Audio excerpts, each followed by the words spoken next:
Immigration reform, of course, is a divisive issue in this country, but now it's dividing the church, too. Many Catholic church leaders believe that immigration should be increased and a path to citizenship should be easier, but a new Zogby poll finds that most parishioners disagree. A survey of the general public found that 69% of Catholics think that immigration levels are already too high. Only 14% say that they're just right. Here to discuss these findings and whether there's a rift between the pulpit and the pew is our religious panel. Roy Beck is the executive director of NumbersUSA. Kevin Appleby is the director of migration and refugee policy for the U.S. Conference of Catholic Bishops. And Father Jonathan Morris, you know him well. He's a Fox News religion contributor. Thanks, gentlemen, for being here.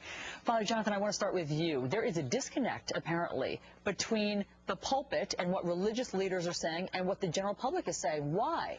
Well, I think Kevin is an expert on the poll itself. But you know what? I do believe there is somewhat of a disconnect in the sense that when you see social conservatives in America on the issue, for example, of pro-life, it's been a groundswell of support on the part of conservative Catholics saying, bishops, leaders, speak up, come on.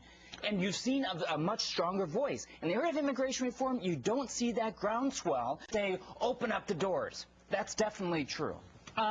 Roy, you are against more immigration. Explain what it is about religious leaders that they aren't hearing the general public. Well, I think that the religious leaders have a really strong compassion for the outsider, the people who have come in illegally, as well as all the people who want to come in from other countries. But there's about 5 billion people who would like to come to the United States overall. They're more impoverished than the average Mexican. And so I think it's just that the leaders have put their priority on those, whereas the members of the churches, their priority is on compassion within their own community, the 15 million Americans that are unemployed.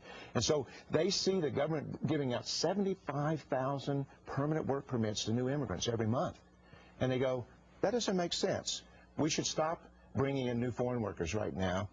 We should concentrate on our own poor, our own unemployed. It's not that either group is hard-hearted. It's not that the Methodist and Episcopal and Lutheran and Catholic bishops are against the community American, but it's a difference of priority. And what we see in this poll is it's a huge division.